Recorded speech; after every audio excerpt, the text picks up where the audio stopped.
one of the things that investors or a lot of investors, especially here in our country, does is to invest in real estate. Ang dami niyan sa mga malls, namimigay ng flyer, invest in condos, invest in properties.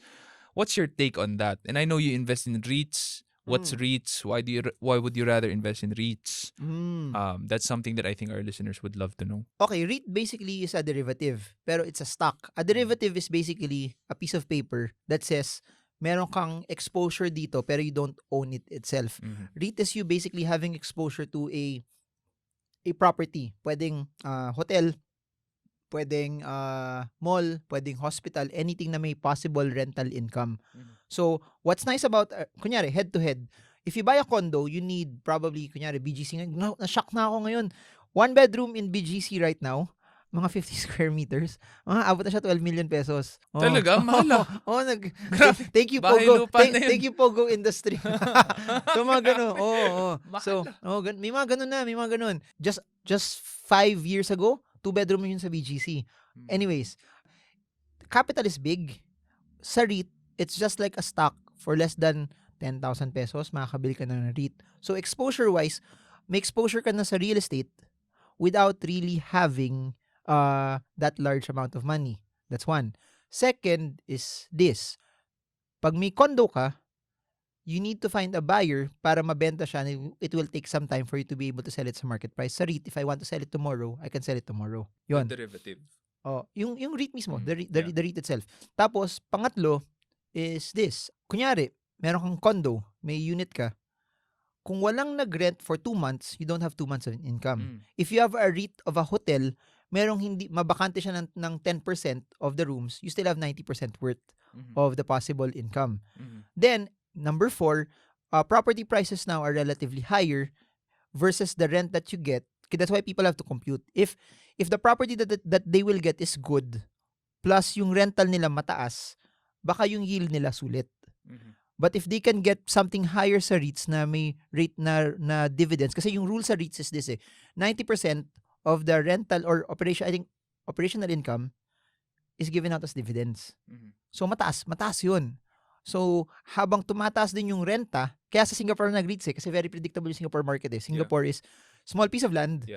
The only way for it to go, kung maliit yung land nun, is tataas yung presyo. Right. That's why rental prices are higher as well. And yung isa ko pang in-investan dun is very predictable data center. I know that over the next few years, there will be a larger amount of need for data centers because everything's moving to the cloud. Everything's moving to AI, which requires a lot of computing power as well. So yun.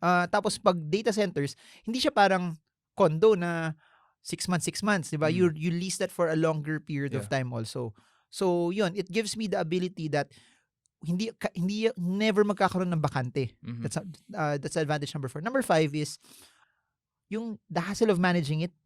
Yung I've seen a lot of people na nagpaparenta, tumalbog yung cheque na nagrenta sa kanila. Tapos ikaw pa yung maniningil, tapos galit pa yung tao na parang sila pa yung galit, sila na ngayon tumalbog yung cheque. Yung the hassle of that. So I'm not saying doing real estate is not good. It's amazing also. It's very, very good. But yun lang yung pros na to. If you want the liquidity, you want less hassle to manage it, you want passive income, you want dividends, tapos may capital appreciation pa. There was a REIT that I got in Singapore. It's double.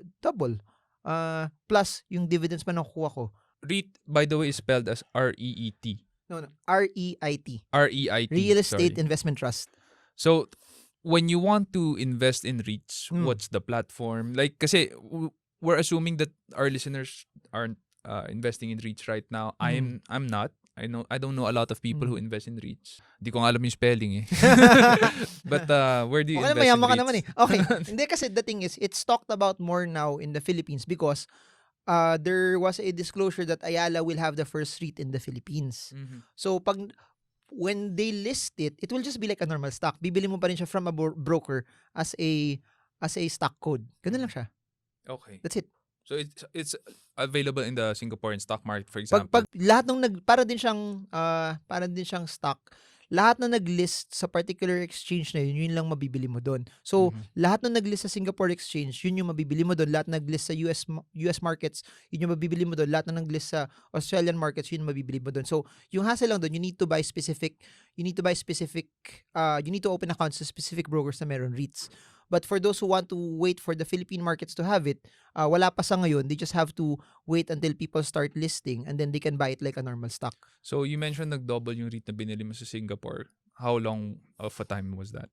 3-4 years ata. 3-4 years. That's not Pero bad. pero may the dividend yield kasi is more than 10% eh. So sulit na siya eh. Sulit. So, Kasi kung nag-double siya, that's 100% increase. In 4 years, that's like 24-25%. Plus dividends. Yung intention ko lang talaga dividends. Kung nag-appreciate siya, bonus na lang sa akin yun. Kasi yung parang nagpapaupa ka ng condo.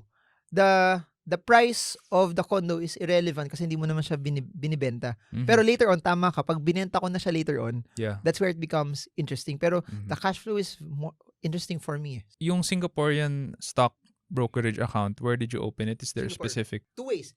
Go to Singapore, any broker there, kasi may REITs doon, pwede kang mag-open. Or eToro, REITs account from eToro, pwede ka bumili doon, REITs from eToro. Do you use eToro? For my REITs? Hindi, Singapore.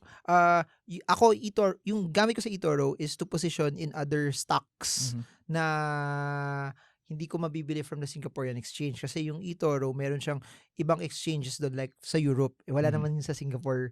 Wala naman sa Singapore exchange yun. Meron din ibang asset classes doon na wala sa Singapore Stock Exchange. So, the advantage for me for eToro is for leverage.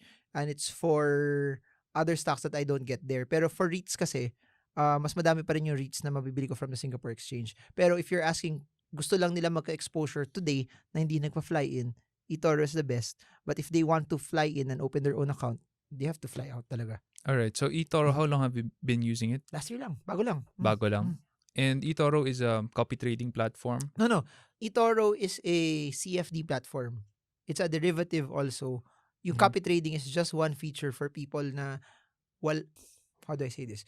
They want to copy other people, their performance, and want to earn from them. Yun. But it's really a CFD platform.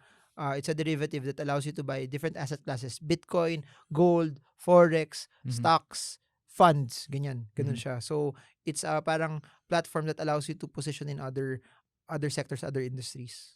Are other people able to use copy trading on your trades? No. Yeah, may parang you have to apply for it.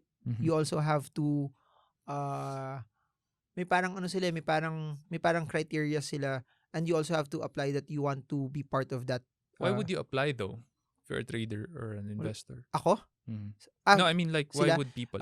You earn money from it. Parang assets under management also. So if people copy your trades, you make money from it? If people copy money from trades, yung total, for example, there's 100 million na naka-copy sa'yo, you earn a percentage off of that.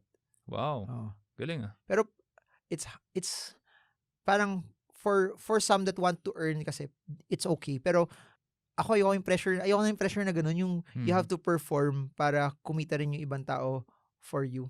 So parang hassle kasi for bait ka kasi. hindi naman, parang dumating ako sa point na I don't want to put on additional pressure. Ang dami ng pressure na nangyayari sa buhay. So there are pressures that you can put on yourself. There are pressures that are put on you. So there are pressures that you can control na hindi mo na kailangan kunin. So why will I add that back for me? Yeah.